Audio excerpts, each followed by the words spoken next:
What's going on, LinkedIn and the entire social media? So we're on episode 65, and we're on the topic of relationships. So part one, we could talk about friendships because we all need it, and most of us have it. So today we have an old guest, right? He was a co-founder of BUP along with Jeremy Aldrich and I. And so we have Timothy. So we gonna have Timothy DeJesus hop on here. Where So is he? it's like a reunion today. So it's just the old crew. So let's talk a little about relationships when it comes to friendships. And today let's start with online because Eldrick, Jeremy, Timothy, and myself, we've actually never met in person. Truth. So we've developed a friendship. We've, everything from doing business together to even, just hopping on a call and talking to each other and just talking about everything from gaming to stocks to buying Dogecoin. We've done it all. So let's talk a little about the world of friendships online. The first question I'll ask actually is, do you even consider, virtual relationships like this, like really like real true friendship? Because, if we go back into the past, you make friends, you keep in touch. Remember there was a time there's this thing called pen pals. You write letters and then you send it out. So that's like all gone. And based I don't think Timothy does it. Hey, listen, I knew what a pen pal was. I'm not that young. Dude, do you even know what a pen is? Like a pen? Oh, stop it. Aldrich, you're making yourself look old. You're not making me look young. It's fine with me. So do we even consider, like this kind of relationship where you've never met and everything is just I don't know, accelerated digitally? I don't know, right? So what is really like the basis of friendship these days? Has that changed with this kind of a virtual dynamics instead of physically meeting up, having a drink or whatever, right? Going to see a game. Yeah. How much have that changed? What do you guys think? I consider you guys all friends. I mean, we've had a lot of conversations. Like Kevin said, we've done business together, all sorts of stuff. Like, the virtual piece has nothing to do with it. I mean, I'll tell you this: there's people I've met online on TikTok that know some details about my life that people I've met in person don't know. So, I mean, that just goes to show you, like, the world today is just different. And yeah, friendship, you don't have to meet face to face to be friends. And it's not like we can't meet face to face in the future. So I intend on hopefully meeting all of you guys in the future. We talked about having a basketball game. I'm still. Yep. We can do it on NBA Live. NBA 2K. That doesn't count. No, doesn't count. That doesn't count. I think I agree with Tim. Like, for myself, it's the same thing. I think I'm closer to you guys than some of the people in my city because I'm kind of an introvert. So, and really, I'm the most extroverted when I'm online. So I'm a homebody. So I'm at home because I'm so busy with work. And when I'm off, I'm hauling kids to go swimming or whatever they want to do, right? That's Jeremy, Tim, you guys will understand.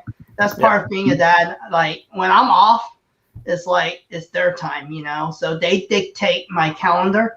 So it's either watching cartoons, throwing the ball at the park, So I really don't have, especially after the pandemic, right? There's not really much getting together with people. It's really, I do more meeting up with you guys once a week on this live show or talking to Tim than probably just other people. Mm-hmm. So, and I think dynamic of any friendship is all about consistency, just like anything else, right? Being able to consistently talk to someone, engage with someone, and it doesn't necessarily have to be in person because sometimes you can be in person with a person, but really not be there. Mm-hmm. So let's talk a little about that, right? Because you have to technically connect with that person. I mean, I met some people in person, and I would call them an acquaintance because I'm not really present, even though I'm in person. So, yeah. Aldrich, you like to comment? I don't think too much about such things. I would love to. I would love to. It's just not the way my brain is wired, I guess. I mean, like I have fair share of having fair weather friends on social media. But the funny thing is, in the real world, fair weather friends are people who stick with you if you can give them some good stuff, right? Like you buy them dinner, you buy them beer, you offer them investment tips. The moment your investment tips causes them to make a loss, they disappear, right? Something like that, or business and things like that. In the digital world, it's more like, if your viewership and your engagement collapses, fair weather friends disappear, right? They'll continue to latch on to people who will continue to do very well. So it doesn't make sense to me. And I don't want to think too much about that. I think real friends are very hard to come by, because if you imagine that you have some sort of trouble and who you would want to confide in, that list is going to be very short.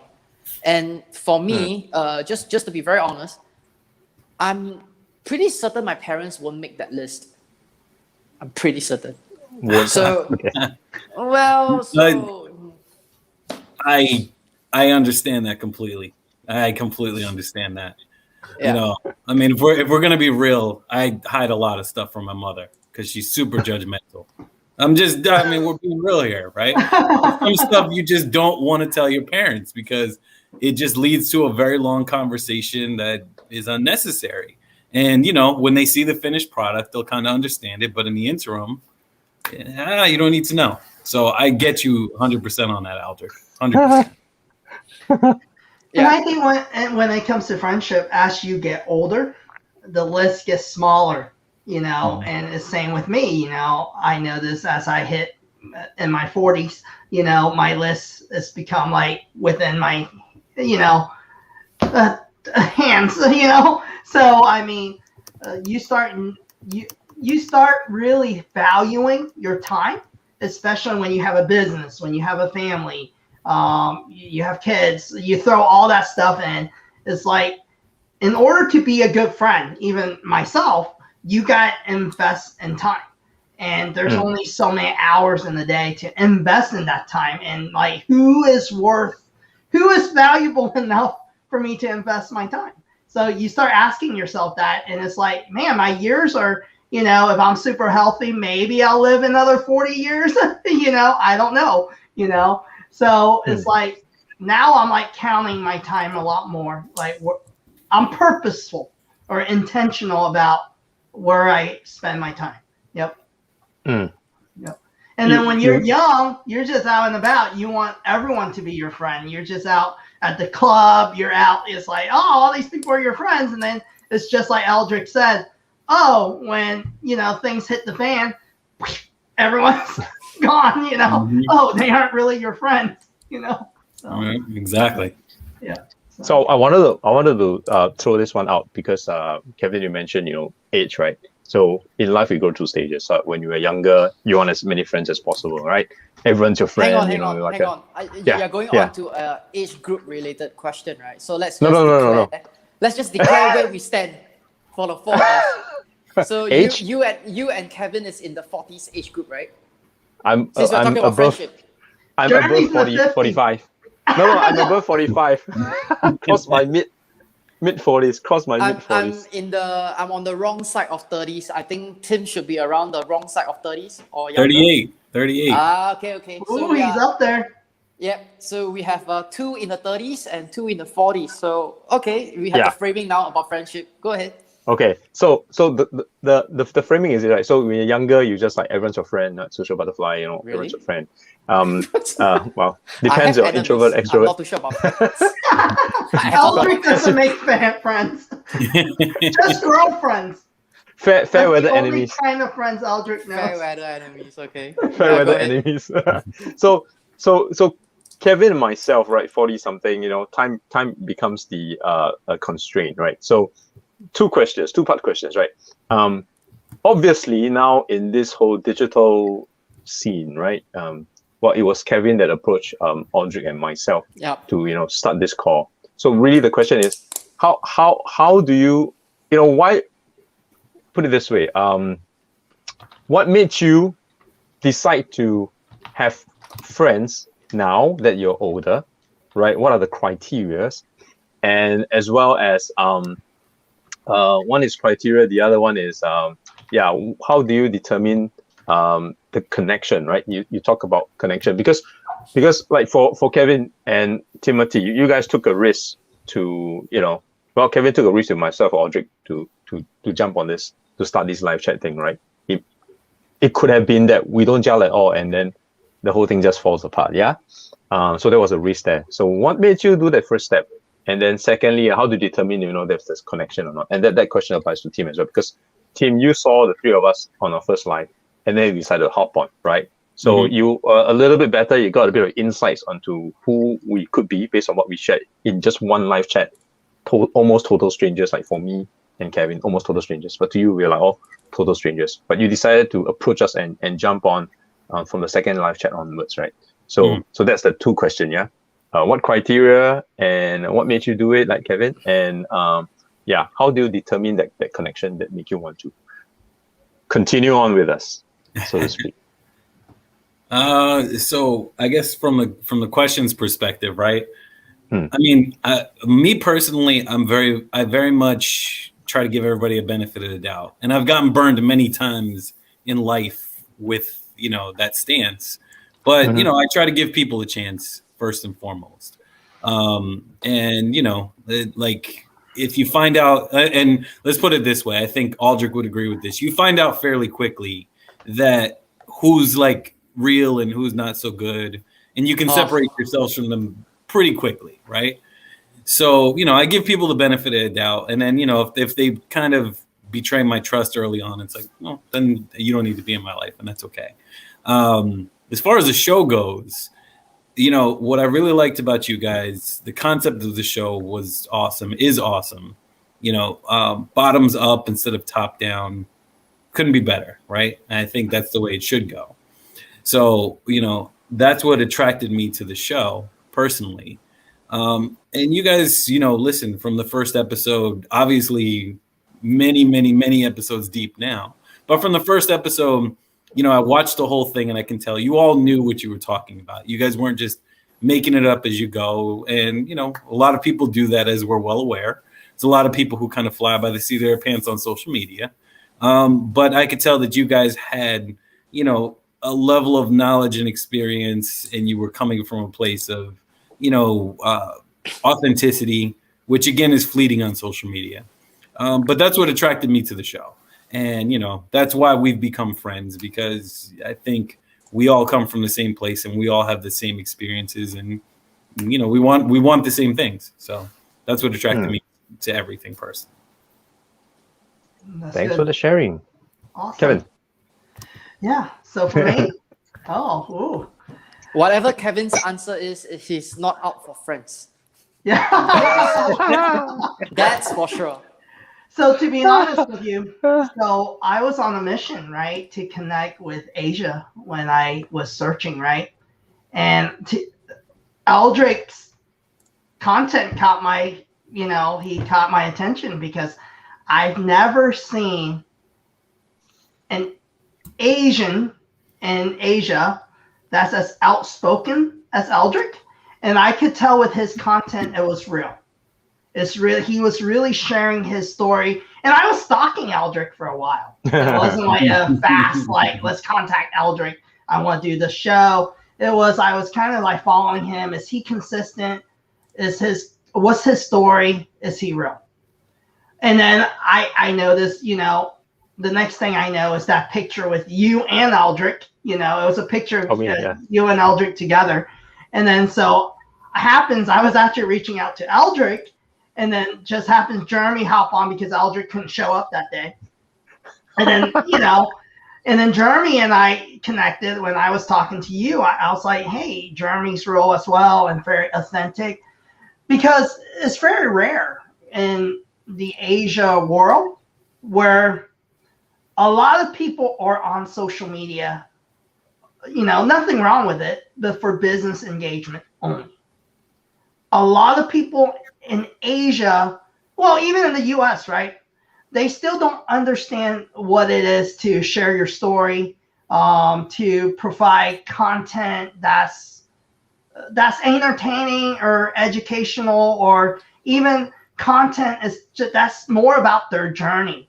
You know, I'm not up for someone that's, you know, bragging about themselves, or I don't care, you know, or just talking about their business 24/7. You know, like Eldrick's content's funny. Yeah, it's pretty entertaining. You know, like his stories about his aunt, different things that happened throughout his life. You know, so it caught my attention. And then when I connected with Jeremy, I knew you were real as well, and I loved the idea of your retail experience and everything. And I thought, hey, we can really build a show that's very authentic, and we all had these different personalities. And then whenever Timothy hopped onto the live show, it was the same thing. You know, he wasn't trying to be something he wasn't. And when you're in the social media business, I'm in the social media business for the last, you know, 20 plus years. And there's so many people that put on this mask, this front. They aren't who they are. They're more worried about a clear image, you know, on their live show. They're worried about how they look or dress. They're telling me, you know, what cars they drive, or the first time I meet them, they're telling me their salary. It's like, I don't care about your salary. Mm-hmm. I want to get to know you, you know, or the company you've built, and or the 20 companies you've built. So for me, it was very like, man, all three of these guys are just real. You know, you guys were open to telling people, hey, if I'm broke, I'm broke. You know, if I'm struggling, I'm struggling. And that's what makes a bottoms up show, you know, and everyone was always very good about, you know, sharing with me ideas, concepts, and you guys were very quick. It doesn't matter. I mean, I have sporadic hours, like it covers the globe with Jeremy, Eldrick, and Tim. I can catch Eldrick during my mornings when he should be sleeping. So it was awesome. It was amazing. So like when I get off work, sometimes I let down. For me, it's already like midnight, my hours. And I mean, I can catch these guys and still talk, you know. I mean, all the other people are like, stop bothering me, Kevin, I'm asleep, you know. So that's part of it. And I think too, you know, I know you guys will get it done. Like, you guys take it seriously. I can depend on you to show up on the show. And then throughout the journey, you know, 65 episodes later, we've really gotten to know each other, just talking, hearing your stories, hearing everyone struggles. We all struggled during the pandemic. It wasn't always golden. You know, it was mentally challenging. There was times that like, hey, how are we going to get, like for me even, you know, I wasn't killing it the entire time. There was times it's like, okay, where are my clients? It's awfully quiet right now. It's crickets, you know? So, and it's like, you know, we all went through it together. And it was neat because it was one thing during the pandemic I look forward to every week. And I still do. So, yep. Well said. That's kind of how, like, you know, there was something anchoring my week every Thursday, 9 a.m. And there were, well, we didn't take that many breaks. But yeah, when there was a break, I was like, hey, was I supposed to do something during this time? And then there's a void to fill. So yeah, that's cool. That's cool. Thank you for that sharing. So you guys feel that you're too old to make friends now? No. Never too old to make friends. Because of the time issue, right? Yeah, you yeah, you may not want to, because I sometimes get into this kind of mood. I don't need more friends. I just want to focus on whoever I have right now. Yeah, so that's why the question, right? Do you feel you're too old to make friends? No? Yes? No, definitely not. I mean, you know what I've learned definitely from social media? And it's funny because before I was on social media and up until now, my perspective very much changed on that. So before social media, you know, I kind of had a very closed, very, very, very close circle, super close circle. I mean, there was like 3 people that I was confident saying anything to. So, you know, that was before social media. I was working for, you know, car dealerships and high level positions and, you know, 60-hour work weeks and all that fun stuff. So you kind of just want to unplug when you get out, and you don't want to talk to anybody.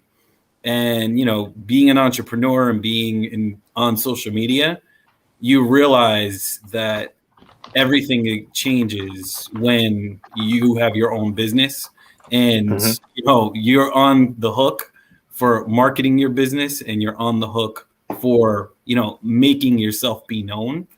Then you realize the value of friendships and relationships, you know.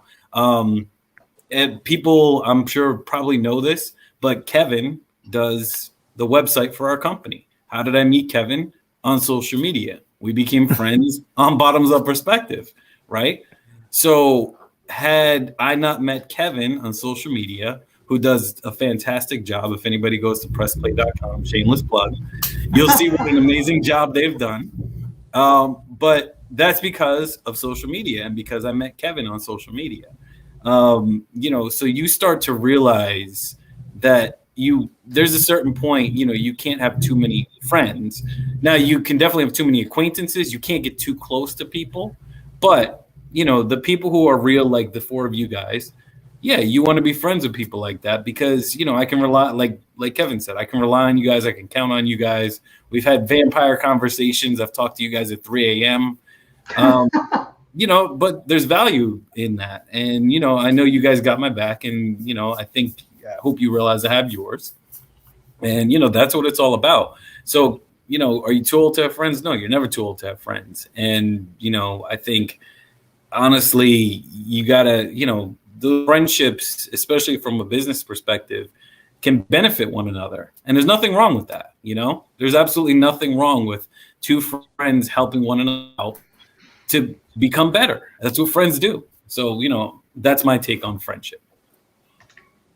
And I think earlier, Jeremy, you asked like, what are kind of the qualifier for friends, right? Yeah. How do you decide, right, to invest your time? So for me, I mean, friendships, it starts from conversations. Like, can I have a conversation with you? There's so many times, even in in-person relationships, I've been to like where you're having a cup of coffee, meeting someone for the first time, and all of a sudden you notice this person only them talking, you know, so there's no like conversation, you know, and then all of a sudden you're done with coffee and it's like, I got 2 words in, you know. So I think it has to be mutual. Like, and online relationships are the same. It's not just me engaging with you all the time. Like, I want some engagement back. I want to have a conversation. So it's mutual, you know, and then slowly it can birth into, like Timothy says, opportunities where we can work with each other. If I only told Timothy and just drown him with what I do, you know, and never heard about like, hey, what does Timothy do? It doesn't work that way. I think it has to be mutual. I also look at like in real life friendships, like, does my friends call me, you know, or is it always me calling them? You know, I hate it when you go like almost, I understand life gets busy, especially when you get older. But if they're a real friend, like if 7-8 months into the year, you don't ever hear from them, like, how are you? Then they're probably not your friend, you know? They're an acquaintance. If they're really a friend, it needs to be mutual. Like, I try to stay in touch with the people in my life, as you know, even a simple text every once in a while. Hey, just thinking of you. How's your kids? Or whatever, simple stuff. So I think that's important too. And I think when it comes to digital, we're talking about online friendships, social media. I mean, if you only like someone's post once or just engage with them 2 times, don't expect too much out of it. Don't expect anything in return, you know? Like there's a certain followers and following that support me, that I support them back. But otherwise, it has to be mutual, or it's very hard to build any kind of community engagement or friendships online. So, I just have something slightly different to say. I think conversations is one thing that's important. The other thing is, do I know what you're doing with or without a conversation? So I just want to, if Jacqueline Young is still listening to this, I just want to say, I hope you're fine in Taiwan because of the cases. That's one. Second, I did pay attention to your post when you said you publish an ebook on Clubhouse. So I hope that your sales are skyrocketing. And, you know, it's about little things that you pay attention to other people and not so much about really always meeting and having a conversation. Because, I mean, like, if you really care for the people that's around you, with or without you, you can tell. You can tell. That's how I see it. I mean, like, how many high and buy friends are there in my life? Uncountable, man. Seriously, more than my, I don't know. I mean, like, do you call them real or fake followers on LinkedIn? Like 13,000 something. I don't even know. I mean, like, but how many real friends do I have? How many people do I really think about or care for when things happen? I mean, like, when things happen in Israel, I think of what's her name? Joe Rothschild. Joe Rothschild. Yeah. Yep. And then Taiwan, I think about Jacqueline Young. And then US, of course, I think about both of you. I think there was a period where Philadelphia had a big hit. I think there was a period. I text you, Timothy. I was just asking. I just hope that things are fine with you and your daughter. So I think I don't have a very straightforward kind of thinking when it comes to friendships, but it's really people who I think about. But I may not be having a conversation with. It's weird. That's how I see it these days. But why the question, Jeremy? No, just want to see, you know, what I'm doing is normal or not. So what have you been doing?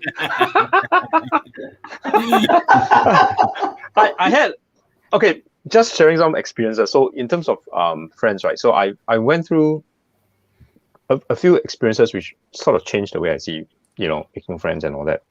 I shared before on LinkedIn that I actually worked in Club Med before. For 3 months, internship when I was still, you know, in school. I worked in Club Med just for 3 months. So the nature of Club Med is that, you know, I have X number of working hours. Back then was I just need to work officially 2 hours. The rest of the time I can do what I like. I'm supposed to spend time with guests, have friends with them. And there's this rule, right? When you have meals, I'm supposed to sit and mingle with guests. Only 2, we call them GOs, gentle organizers, are supposed to be sitting, and the rest on the table has to be guests, so we interact with them. So obviously throughout that 3 months, I made a lot of friends. And back then there was like no Facebook, no WhatsApp, so it was very hard to keep in touch. So what happened was that new guests come, I make friends with them, you know, I open my heart and make new friends, really happy. And over 2 or 3 days, they leave. They're gone, bye. You know, but you really felt that, you know, had a connection. And then the next 2 or 3 guests come, you make friends with them, and then 2-3 days later they leave. So over the course of that 3 months, after a while, I figured that, wow, it doesn't make sense, to make friends and pour your heart out, and then they leave, and then you feel that a piece of you, you know, left with them. So it was tiring emotionally. So towards the later part of my time with Club Med, I just, you know, kind of like stopped, held back, you know, didn't interact as much as I was doing initially. So that gave me an early sense of how I, you know, should manage friends, or whatever you call it. You know, maybe I shouldn't make so many friends. It's just tiring emotionally. So that was one experience. The other experience I had was when I was working in, living and working in China for 9 years. So I would take trips back to Singapore, and those trips are like really rush, like maybe for Chinese New Year or when China has that week-long holiday. So I come back and I only have like 6-7 days to meet like my parents, get everything sorted out, buy the things I need to buy to bring back, and have time with family to move them around or see things in Singapore, go to the zoo, whatever. So I go through this really huge limitation of time, and I have to decide which friends I meet or don't meet, right? So that sort of also let me sort of compress and condense my list. So those two experiences kind of like shape how I would say handle or manage friendships now. So and of late, pre-pandemic, I was trying really to at least have a regular meetup with my best friend. So we met once a month. We made it a point. And I thought that was the least I could do because I've been away for a long time. I just want to connect back. And I tried doing that. And then, lo and behold, the pandemic threw everything aside. And so right now, I probably have a handful of friends who I would really want to meet. And then there's this other phenomenon, right? It's called WhatsApp chat groups, right? So I'm sure, I don't know about you guys, but I'm sure you have some chat groups which have certain pockets of friends, yeah? These guys were from secondary school. These guys were no, Kevin.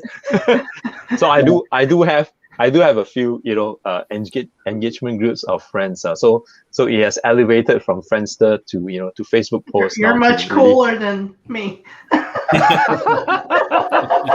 have to admit. You have that, Aldrich? Yeah, I don't. You don't. Yeah. You only have a list of enemies. I have not on WhatsApp, but in the US on on Messenger and stuff like that. Yeah. So Skype Tim is with like my own me. staff counts. No. They're my pay friends. Hey friends. That's worse than fat weather friends. Those are no weather friends. So Aldrich doesn't have one. Aldrich, do you at least have a list of enemies? Do not pick up. Yeah, always there. I don't keep track. But I know what they're good at. He's got his hit list. I know what they're good at. And things like that. But enemies can become friends because then you spend so much time deconstructing what they're good at, what they're bad at, and trying to beat the hell out of them just to crush them. I mean, it develops a friendship in a very weird way. I understand you. Friend my friends. I mean, that's one thing. And for me, I think that's one part that we didn't touch about friendships at its core is what we are seeking. So if you're seeking friends where when you look at them, you have this sense of comfort that hey, you're still the same old person that I know, right? It puts you in a very comfortable spot. Yes. Hey, yes. I've not seen you for 5 years, but you are still the same person that I know. Okay, I don't seek friendship in that. I don't. I'm very curious. And that's the reason Timothy never left my radar. I like people who keep moving. When I meet you again, I want to hear your new adventures. I want to hear about play. I want to know what you have learned in terms of retail. I want to know, geez, what have you been doing on TikTok? Things like that. I like that. I mean, I have friends who are serial entrepreneurs, and by that, I don't mean they are always successful. They have, if you're into the entrepreneurial thing, then you know that probably you're going to fail 75% of the time.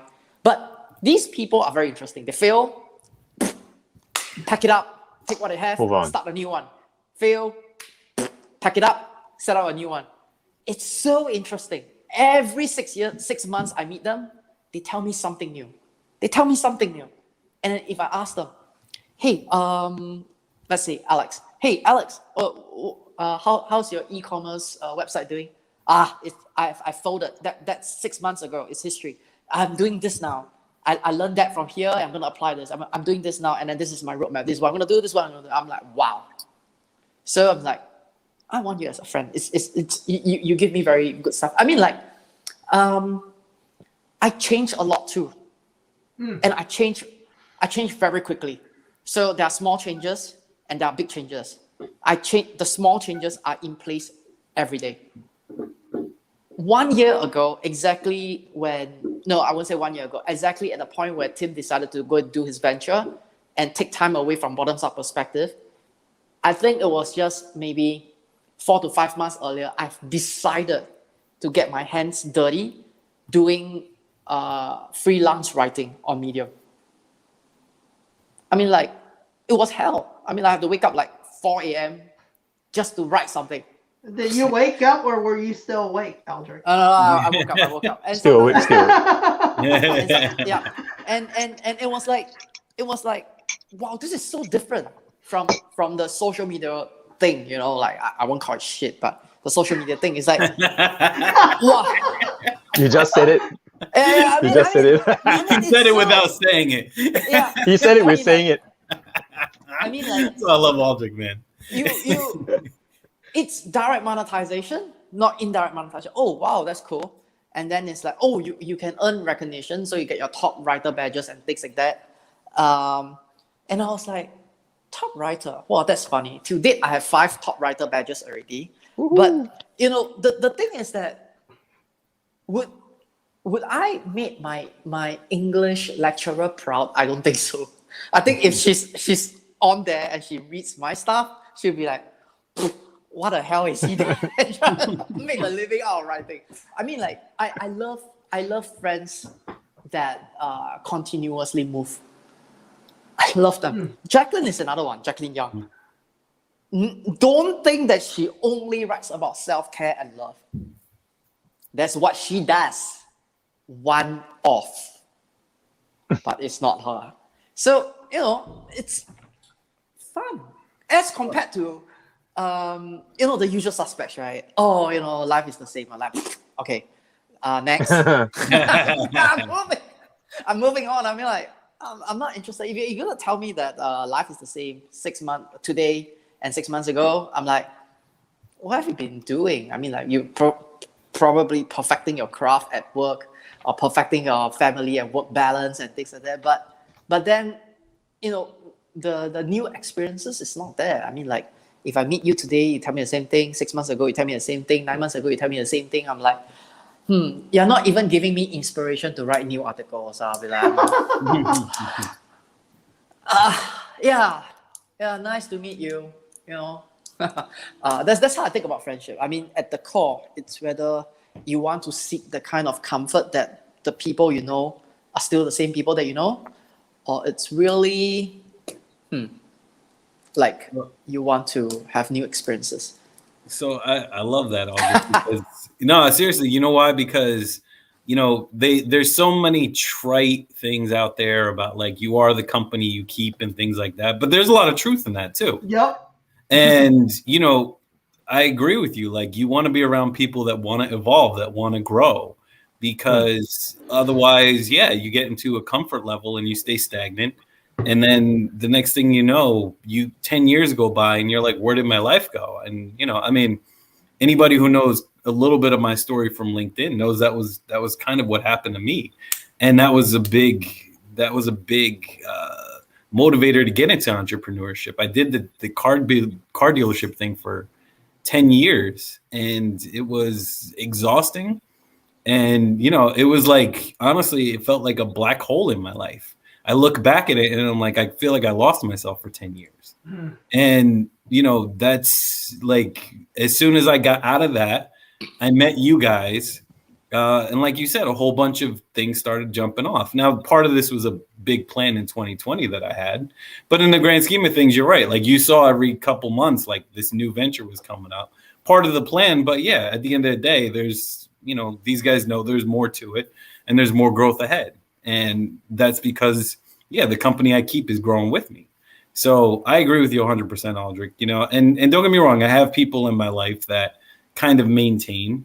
But I'm definitely closer to people like you guys that, you know, again, we all had this plan and well, you guys had the plan. I jumped in a little bit later.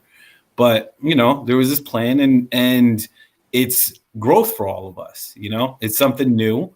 And I think now the four of us can comfortably say we're very comfortable. You can put us on any live chat and we're not going to go in and be like, what's going to happen? Because of all these episodes we've done together. So, that's part of growth. Yep. And maybe I'll just do one touch on what I meant by seeking comfort, and as well as people was changing all the time. They are not always mutually exclusive. What I mean by that, you may seek comfort in your friends knowing that no matter what happens, you can play a game of basketball with them, right? So that's the comfort. But you want to be surprised by their new tactics, right? You don't want to keep playing with basketball with your friends knowing that the same person, after 6 years, is still only playing 3-point shots at the far-flung left corner. You want to be like, did you just do a slam dunk? Oh, wow. I've never seen that. Inspired me. I should do some practice before we meet for game again. I mean, that's what I mean. I mean, like, yeah, you I can get see that. changes. You can see changes in the things that you're comfortable with. And even that, seemingly innocuous small changes can inspire you. That's really what I mean. I mean, like, of course, if you fall under the, 2 days the same as 3 months ago, as 6 months ago, as 9 months ago, I'm like, dude, you need a life. You need. Just do me a favor. Just reserve 1 hour a day. Just that 1 hour a day. Just do something. That's for fuck's sake. Seriously, just do something.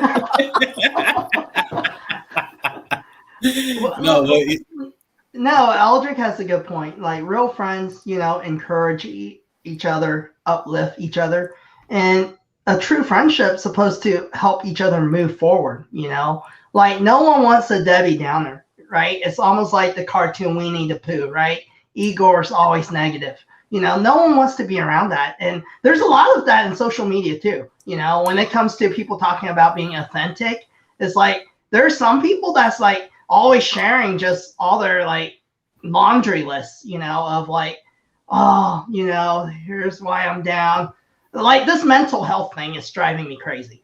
I'm just gonna be honest, like, these people go on about all their dirty laundry, like how I was abused as a child, I was this, XYZ on LinkedIn, or, and it's like, it's great, like, to share once or twice. But when it becomes the meat and potatoes of your content, and it's like, I get it. Maybe you should seek help from a therapist alone, yeah. Well, what are you doing on LinkedIn?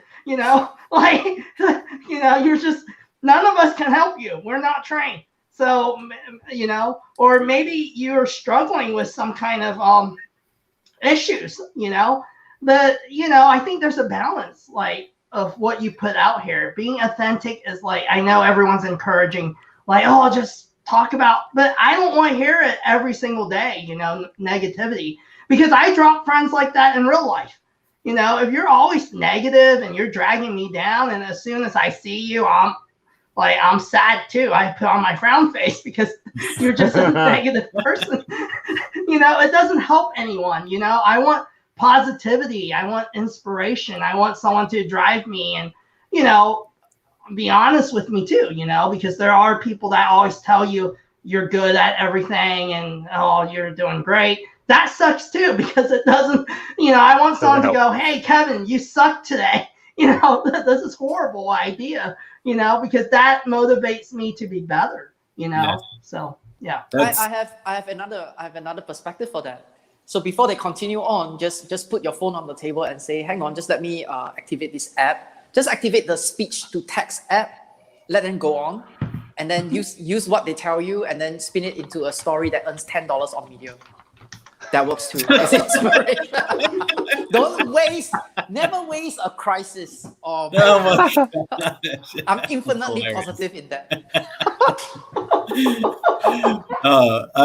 That's hilarious. I'll say this about friendship in all seriousness. What Kevin just said, and Aldrich said it too. One of the things for me as a prerequisite to kind of be in the inner circle is to be honest. Like, Tell me exactly what Kevin said. Like, hit me between the eyes. I don't want you to tell me how awesome I am. That's the last thing I want you to tell me. I don't want to hear how awesome I am. You know what I mean? I mean, truth be told, I don't struggle with self-esteem.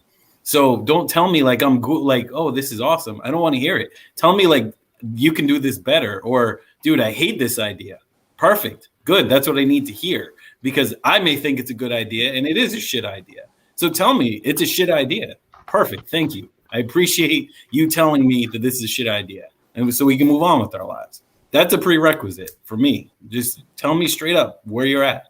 And, with real friends, with many of my friends, we've gotten into some disagreements, but we're still friends, because that's what friendship's all about.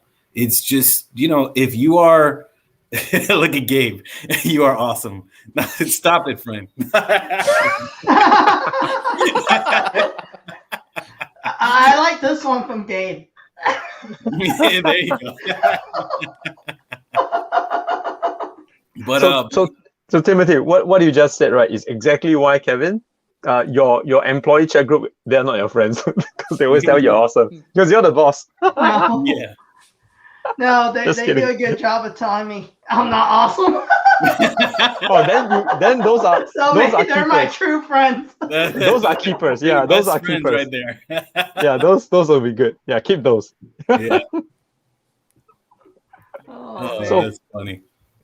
Anything you guys do like with your friends on a regular basis? Also, I'm interested to hear that, because, like I said, I'm asking these questions because I want to see if I'm doing the right things, right? So one of the things I do with my secondary school friends, we always meet for dinner at least once a year. So far, it's once a year, because this is not from way back when we were in school, when we were teenagers, right? So we still meet up once a year. Now it's usually during Chinese New Year, just to catch up, really, just to over a meal catch up. And we always say that we should meet more often, but it always goes back to just once a year. So do you guys have any sort of this kind of arrangements with your close group of circle of friends? So for me personally, I definitely have like fantasy football is a big thing over in the States. And I meet once a year at least with my fantasy football friends. And that usually will turn into another meeting of like going out and hanging out and watching football like Monday night or something like that. Those are former coworkers, but I worked with them for 5+ years, and we still talk. So definitely friends there. My closest friends absolutely try to get together every couple months. I mean, I think we hung out once or twice during the pandemic, but now that the pandemic's over, we're actively trying to make plans to see each other, once every month, once every 2 months, something along those lines. Just get together more often. There's certain people like you guys, we're long distance. There's no way we're going to see each other once a year. In the last year. So going back to the whole like virtual friendship thing, yeah, I mean, you guys are absolutely friends. We've talked a lot. We shared this show and many, many conversations. Like, that's friendship. So, I think, I guess the best way I could describe it is, who's your friends and who's not your friends. The people who, are more than acquaintances. And that doesn't matter if they're virtual or they're in real life, as we say. When you know, I guess is the best way to put it. No, I like what Brooke said too. Her close friends are super local. Kids with same ages, play dates. I know my wife does the same thing. She does a lot of play dates, and her, a lot of Jen's friends are, people who have kids that get along with our kids. With me, I really have very few friends. So just to tell you guys, so I was like the life of the party. Kind of like I went through phases. So in my 20s, I own a restaurant and bar in a college town. So I had so much friends, friends who want free beer, So I own a bar. So when I was 20, I was kind of a serial entrepreneur. So I had an agency back in my early 20s. And then from my early 20s, I got into this restaurant and bar business kind of around I would say my mid to late 20s. And during that time, I met a guy that seemed like a friend, and when you're young, you're just stupid. And, and it's real, right? Yeah, there's people who will be your friends because of your success, or they think you're successful, or whatever, right? Or they want what you have, right? So they'll put on this, friendly, mask, and you can take them on and you become friends, and then it ends up, oh wow, they're a con artist or whatever, right? So I went through that, and then when I had a restaurant bar in a college town, you end up with a lot of friends. I was single, so a lot of people wanted to be my friend. I was young at the time. I had I was making good money for my age. So I'm just gonna be honest. And all of a sudden, when things hit the fan, all these people disappeared, and it makes you start realizing, like, at a younger age, I wasn't too young, I guess. When I was 28, 29, I started realizing, like, who my real friends are. When my dad died of cancer, no one was there for me. When I had my bankruptcy, I lost everything. No one was there for me. When I needed to move out of my foreclosed home, no one helped me move, And then it turns out the only people that were there for me were the friends who were there for me before I ever had a business. The ones that knew Kevin Kwok before the restaurant, before the marketing agency or anything, And those were the people that show up. And those friends are the ones that I might not talk to for a year or 2 years. And when I see them, it seems like yesterday. And they knew me before social media, before anything happened, and those are my best friends, until today. I mean, when we talk about like face-to-face real relationships, like I know, like my best man in my wedding, he's going to be there for me regardless if I have a dime to my name or not, and I'll do the same for him. But besides that, there's not too many people, right? But I think that's so important to realize, like, treasure those friendships, man. They are so rare, especially in the world we live in today. We live in a world where it's facade. There's just so much just shallow, it's not deep. And when you have those friendships, treasure it. And not everyone's out for good intentions. You just got to be careful. I mean, now I'm so much smarter. I'm careful, but I've gone through a lot of business issues with people who were my friends because I naturally trust people. I'm very open, and I try to accept people for who they are.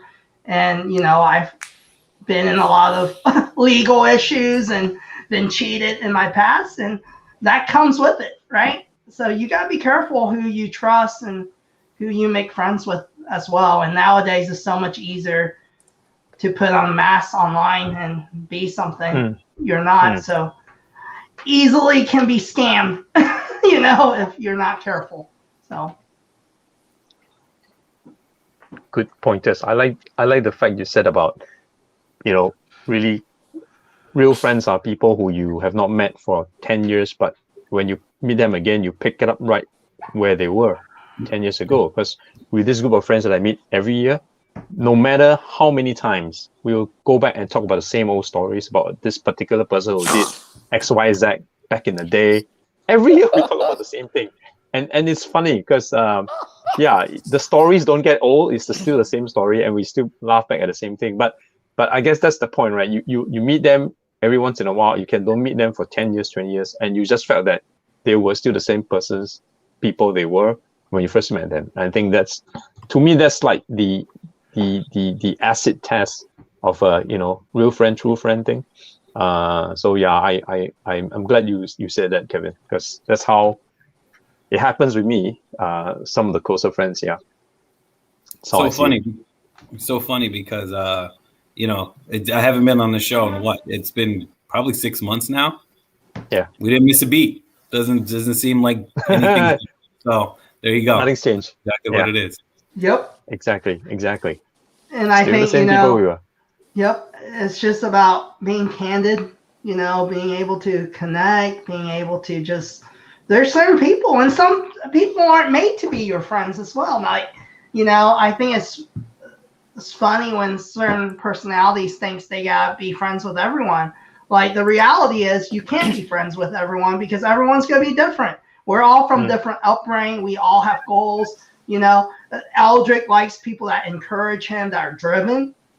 And then maybe there's another guy that loves people that are lazy and that's just chill and maybe smoke some weed and don't do anything, you know? So like everyone have these like different styles of friendships, you know? So, I mean, there's a group for everyone, you know? Yeah. So. Yeah. Mm-hmm. Yep. Aldrich, anything to add? On this, Aldrich? Aldrich been awfully quiet. He's quiet. Exactly. When he's quiet, something is not right. No, it's not that. It's just that friendships is it's kind of a topic that I don't really think too much about. I mean, obviously I do, but it's just not something that circles around my head. I mean, like I trust my judgment and I trust my gut, who I can trust and who I can't. Especially, I think I can smell rats like streets away. I can just smell it. Like you're not who I think you are, and through conversations you have just proven it. So you know I'm gonna distance myself away from you. And I think that's really the way I think about further friendship, so to speak. Because let's face it, everyone do come with an agenda. Pure friendship is one of the things in the agenda list. It's one, but it might not be that for everyone. So I'm careful. I got chewed alive before many times. I'll just put it that way. Not to the point that I got cheated, but you know it leaves a bad taste in your mouth. Like, okay, you know I get that. So one and done. You know, especially when it comes to like business contacts who will flee before things happen. It's difficult to get back to a relationship in that sense. And sometimes I do question like, should I get into a business relationship with a friend? Because there's many reasons that people approach me or us in general. There are many reasons. And I remember, okay, I'll leave business out of context. When I was still very active in national championships, I had friends who approached me for a triathlon relay at the national level. So each person take a leg. So let's say friend A takes the swim, friend B takes the bike, and I'll take the run.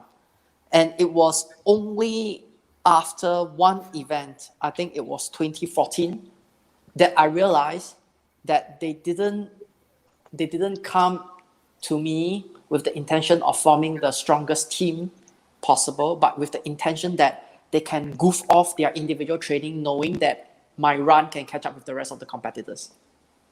So after that year, I became very selective on my teammates. Very. If you're not within the competitive edge of the sport that you choose in the relay leg, I'm not interested. Because I don't think that is the right way to think about it. So think about it. You want to get on the podium, but you don't want to train that hard. And in order for you to do that, you have to find people who are the strongest in the legs of the sport that you are not involved in. So let's say you take the swim, and you know that your swim is not strong. You find the strongest biker, you find the strongest runner, so that these two can carry the entire team across to the podium. Nah, that's what. After that, I that's 2014. That's 2014. And to rub salt into wound, that year I finished 4th. So I didn't make it. The person that's in 3rd place is just one step ahead of me. It was a very painful lesson for me. So after that, I'm like, no more. So these two guys are my radar. No way. So when they asked me again next year, I said, I have my own team now. I'm not going to join you. That's how I think about it. You brought up an interesting topic, Eldrick, that I want to kind of venture into and hear your opinions. I do agree. I had different ventures in my past. I do think it's very hard to have a business relationship with a friendship, regards to partnership. I feel business is almost like a marriage, and when you involve money, it really changes the dynamic.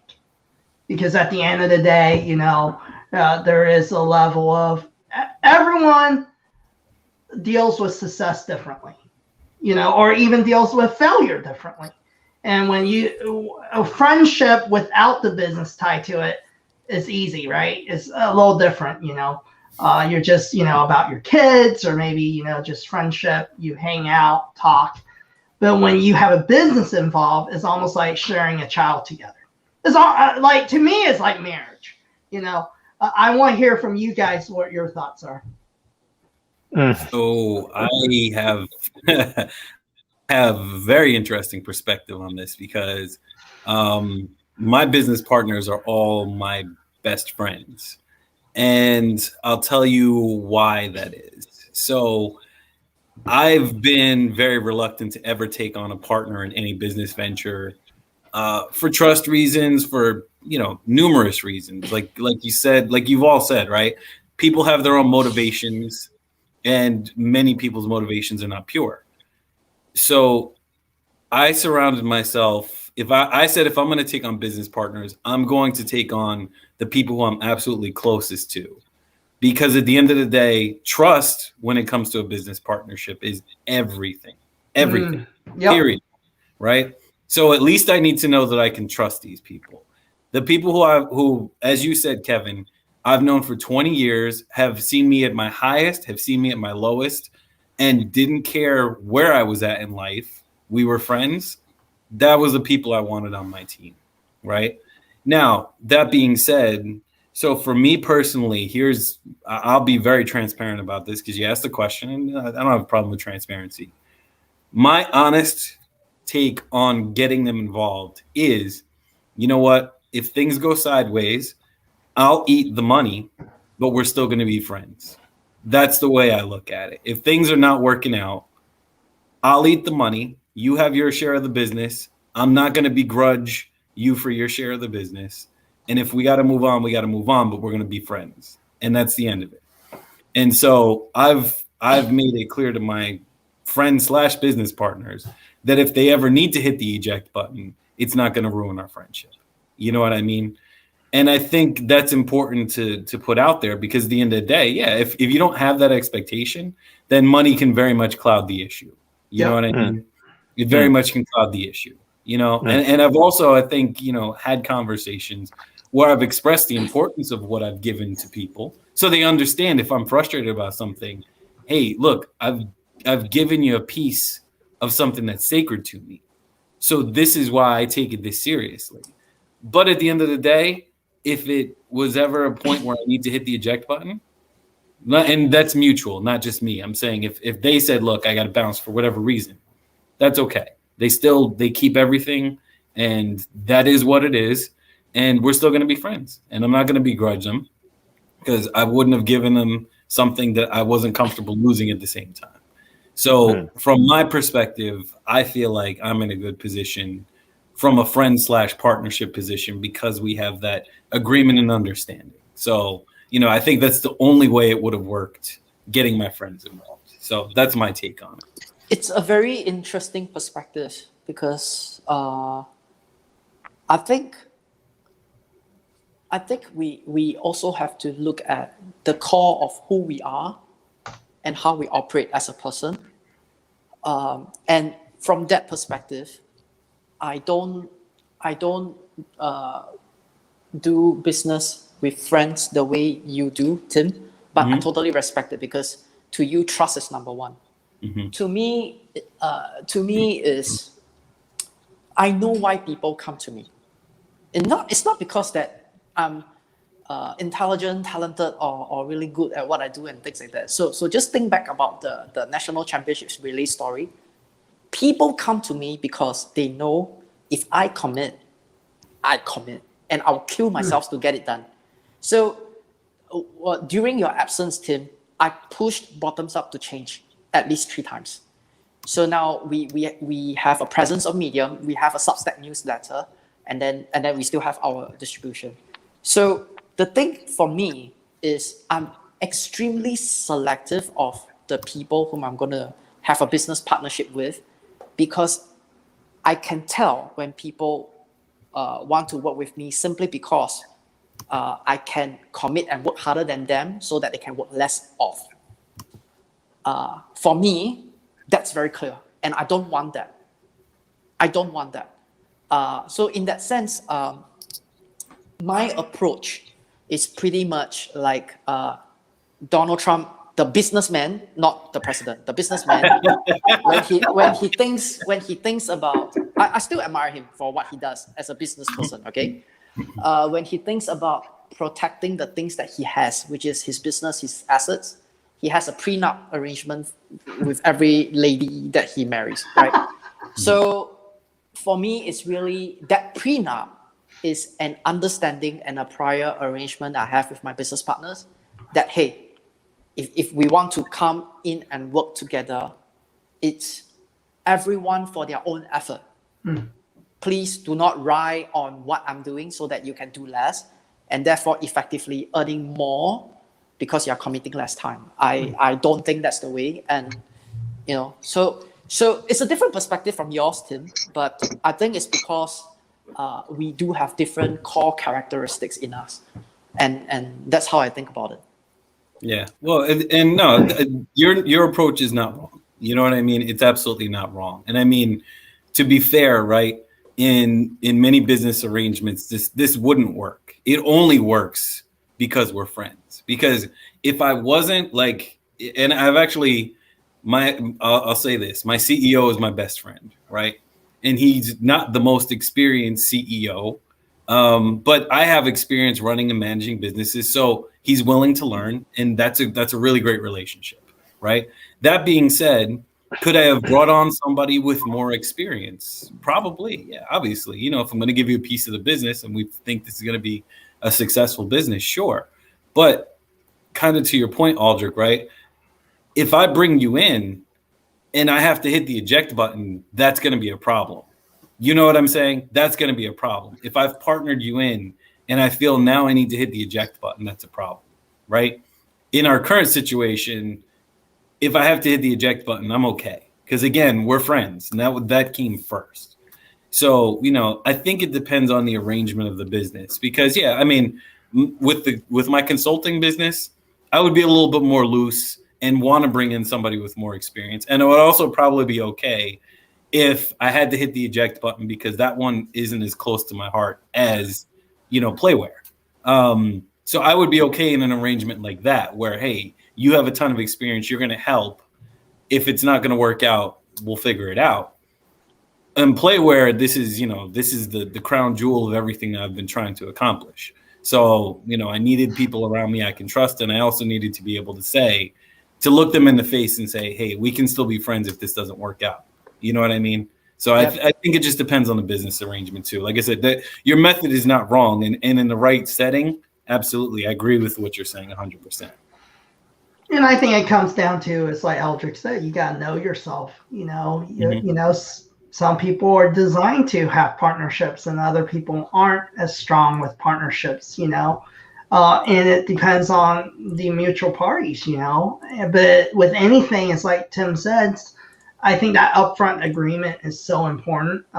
Even with your clients, when it comes to business relationships, your customers, your clients, is you got to be upfront with them. You got to set the boundaries, or, it's easy to cross that line, So I think with partnerships and business, I learned, during my younger years, you just have to, there's nothing wrong with what Eldrick said, having that even legal document to say, hey, this is your responsibility, here's mine. And if you don't take responsibility, then you're out, and that's why there's LLCs, there's S Corps, there's all these different types of corporations, is to actually protect yourselves, and your assets, and that needs to be done. and it's the smart thing to do, right? It's the bylaws or the company guidelines, like who's responsible for what, right? Yeah. So I guess in that aspect, I'm most blessed, right? Because I've always been a salary guy. Don't have to mix the business. Don't have to mix the business with the money component. So everyone can be friends because you're all paid by the company, whatever you want to call that. But I do have my views on that. As much as I can, I think I will try not to get into businesses with friends because I've seen that destroy really, really big friendships, like deep, long years of friendships before. Looking at my friends, they never talk ever after, though they've known each other like for many, many years kind of thing, really close friends, but all gone because of business. And obviously when money's involved, things get very, very messy, hairy, whatever you call it. Because it boils down to the point at the end of the day, whether you treasure money more or you treasure the friendship more. And I guess in Timothy's case, he's saying that money I can always make back, but friends, we keep the friendship. So, but not everyone places friendship above money, right? And when you have family involved, for example, right? And then they'll say, oh, why you trust this money with your friends? Oh, the business is going to go down. Why you should be taking the loss and all, blah, blah, blah. It just destroys friendships. So I think it really boils down to, when you want to really do business with a friend, you need to figure out which one you treasure more. Like if you treasure friendship more, then you be prepared to take the money, be prepared to lose the money, then that's fine. But if you think that money is more important, then probably don't go, this business with your friends. Then you find someone you can trust, and you need to build that trust. Might not be a friend, might be a business contact. So need to weigh this. Yeah, you need to weigh this. And to me, I will try not to. If I ever have to get into a business, I will try not to because I think I would treasure friendship more. Unless it's money I'm willing to lose. Yeah, so that's my take from the limited experience I have. Looks like Aldrich dropped off by technical. Yeah, okay. But Brooke asked, but are they friends to begin with? So that is good. So yeah. I mean, well, let's put it this way. In my situation, they were all friends to begin with. I purposely brought on my friends because I need, like I said, I need to be able to trust people. I've done enough business with enough shady characters and some very, very talented people that I would not trust for 1 second to become business partners with.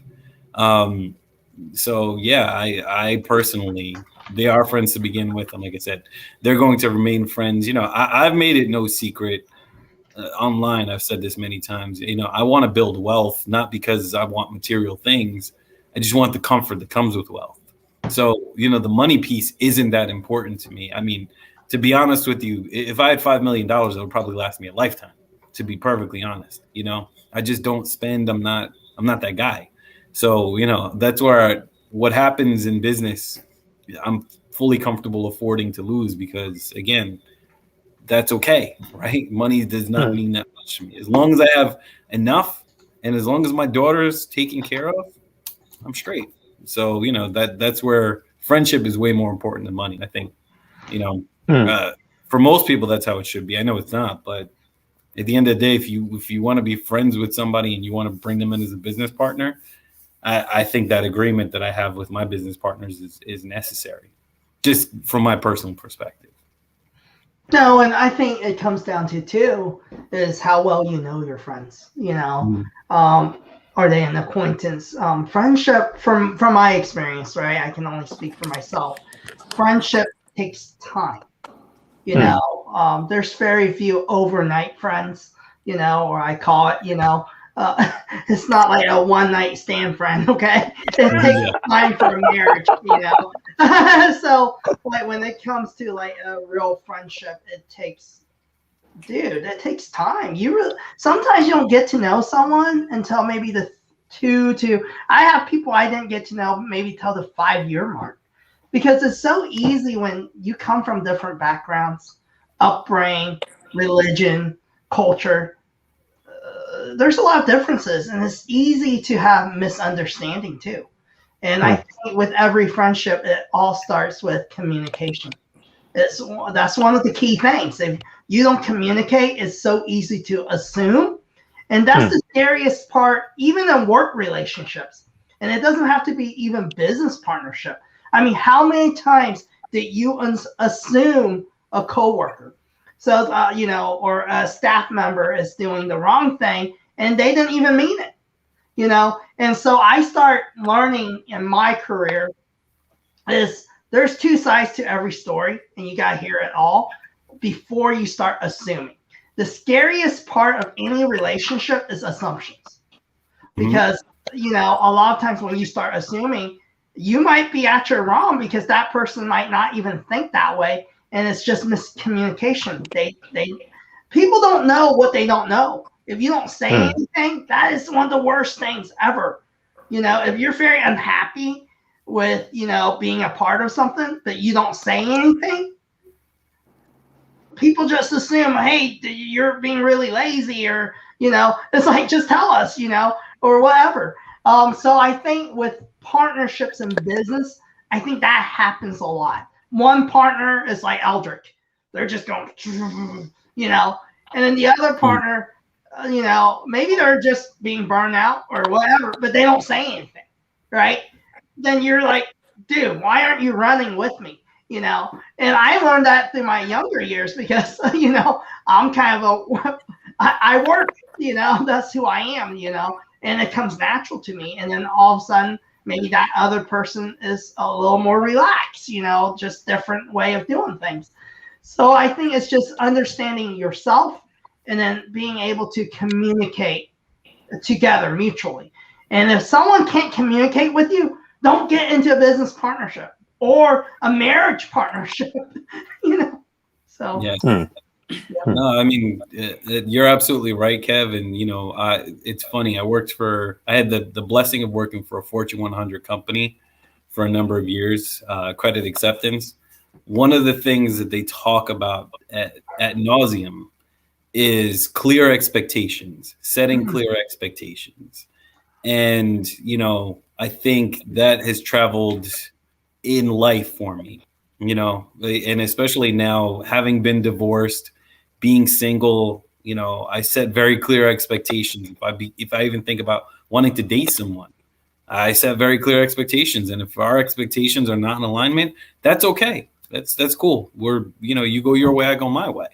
I just learned a lot of things, and I think the clear expectations and transparency piece and just honesty in general, I think those things are just so crucial in life, not just friendships, not even in business, in life. You got to know yourself, honest with yourself, and beyond. So that's what I've seen. No. So true. So before we end tonight, Tim, are you frozen? No, he's good. Am I frozen? You're good. Good. I think. All right, he's back. So before we end tonight, tell our audience about what Playware represents, because it kind of goes along with our topic today. The whole relationship and everything. Yeah. All right. So Playware, first of all, stands for positivity, love, and acceptance. And there's a lot of internal discussion within the group about one of the pieces of the acronym. Yeah, got it. There was a lot of internal discussion around one of the A's being and, because normally in an acronym you don't have and. But we have that there specifically because and stands for also inclusion. When you think of and, you think of tying, you think of things working together with one another, right? So that's why we have and in our name. And the premise of the brand, it's not just like Nike or, a lot of these brands don't really stand for anything. They have a slogan, they have a tagline, they don't really stand for anything. Playware is all about uniting humanity. That's what we're all about. We saw a major divide in the world, and we think, we can make things better. And that's what Playwear represents. When you wear this logo, you're telling people, you know, I accept you for who you are. You don't need to change. You don't need to be anybody different. And, you know, I don't care where you came from or what your background is. It's okay. We're here. We see each other, and that's okay. So, you know, I think what our brand mission is for people to recognize this logo and understand that, you know, it's more of a I'm with you than I'm an against you thing. Because I personally, you guys probably see it a lot in my content. I'm tired of all the division. I'm tired of hearing about all this stuff in the media and, you know, this person versus that person and this race versus that race. Like, we're all humans. And at the end of the day, that's what it is. Like, we're all humans. And, you know, we all come from different parts of the world, but we're all friends. And I never looked at you guys and said, these are my Asian friends. These are my friends. You know what I mean? It's what it is.